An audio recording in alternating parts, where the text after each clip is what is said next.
அனைவருக்கும் வணக்கம். நம்ம எப்போதுமே வெளி தோற்றத்தை ரொம்ப மெயின்டைன் பண்ணணும்னு சொல்லிட்டு நினச்சிட்டே இருப்போம். கலர் கொஞ்சம் டீடான் ஆயிடுச்சு அப்படின்னா உடனே ஃபேஷியல் பண்ணுறதுக்கோ இல்லை ஏதாவது க்ரீம்ஸ்களோ அந்த மாதிரி தேடுவோம். இதெல்லாம் ஏன் ஏற்படுது? நம்ம இப்போ இருக்கிற காலகட்டத்தில் டைரெக்டாக சன்லைட்டில் இருக்கிற அந்த அல்ட்ரா வயலட் ரேஸு நம்ம மேலே படும்போது நம்ம ஸ்கின்னு டீடான் ஆகும். அதுபோக நம்ம வேலை செய்கிற இடத்துல, வீட்டில், அதே மாதிரி நம்ம ஸ்கின்னுக்கு சரியான போஷாக்கு கொடுக்கறதில்ல. அதாவது சாப்பிட்ற சாப்பாடில் அதுக்குண்டான போஷாக்கு நம்ம எடுத்துக்கிறதே இல்லை. ஸ்கின்னு நல்லா டோன் ஆகிறதுக்கு இந்த பீட்ரூட்லாம் நிறைய சாப்பிடுங்க, கீரையெல்லாம் நல்லா சாப்பிடுங்கலாம் நிறைய சொல்லுவாங்க. ஆனால் அந்த மாதிரி நம்ம எடுத்துக்கவே மாட்டோம்.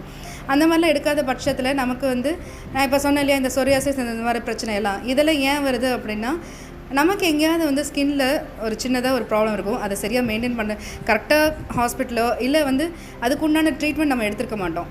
அதனால தான் இந்த பிரச்சனைகள் உண்டாக்குது.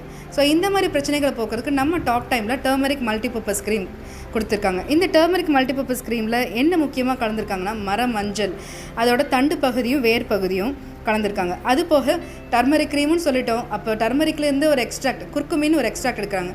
அதோட எக்ஸ்ட்ராக்ட் இதில் ஆட் பண்ணியிருக்காங்க. அதோட சேர்த்து துளசி எக்ஸ்ட்ராக்ட், அதிமதுரம், அப்புறம் குங்குமப்பூவோட எக்ஸ்ட்ராக்ட் ரொம்ப முக்கியமாக இதில் ஆட் பண்ணியிருக்காங்க. ஜடாயுதி ஆயில், இது ஆயுர்வேதத்தில் ஆயில் எக்ஸ்ட்ராக்ட்ஸ் கலந்து வச்சுருக்காங்க. அதை தான் இந்த ஆயில் ஜடாயுதி ஆயில்னு சொல்கிறாங்க. ஒரு குறிப்பிட்ட மூலிகைகளை இது கலந்துருக்காங்க. ஸோ இதை எடுத்துக்கும் போது நம்ம இந்த ஃபேஸ்லேயோ இல்லை காயங்கள்லையோ, இந்த சொரியாசிஸ் வந்தவங்களுக்கெல்லாம் பார்த்திங்கன்னா தோல் இதாக சின்னதாக விழுகுது, அதாவது என்ன சொரிஞ்சால் கீழே விழுகுது, இந்த மாதிரி பிரச்சனைகள். இன்னும் ஒரு சிலருக்கு பார்த்திங்கன்னா ஸ்கின்னே பேந்து வந்துடும், அந்த மாதிரி இருக்கும். அதாவது நெகம் விழுகிற மாதிரி பேந்து வரும். ஸோ இந்த மாதிரி பிரச்சனைகளை போக்குறதுக்கு நம்ம டாப் டைமில் இந்த டர்மரிக் க்ரீம் ரொம்ப யூஸ்ஃபுல்லாக இருக்கும். இந்த டர்மரிக் க்ரீம் நம்ம ஃபேஸுக்கு மட்டும் இல்லாமல் காயங்கள், வெட்டு காயங்கள், தீப்புண்ணு, இந்த மாதிரியான பிரச்சனைகளுக்கும் நம்ம யூஸ் பண்ணிக்கலாம். சொரியாசிஸ் ப்ராப்ளம் இருக்கவங்களுக்கு அதே மாதிரி ஃபேஸுக்கும் நம்ம ஃபேஸ் க்ரீமாகவும் யூஸ் பண்ணலாம். அதுபோக பார்த்திங்கன்னா நம்ம பாத வெடிப்புக்கும் நம்ம கண்டிப்பாக யூஸ் பண்ணலாம். நல்ல எஃபெக்டிவாக இருக்குது, ரிசல்ட்டும் இருக்குது. கண்டிப்பாக வாங்கி எல்லாருமே யூஸ் பண்ணுங்கள். நன்றி. Jai top time, Jai global vision.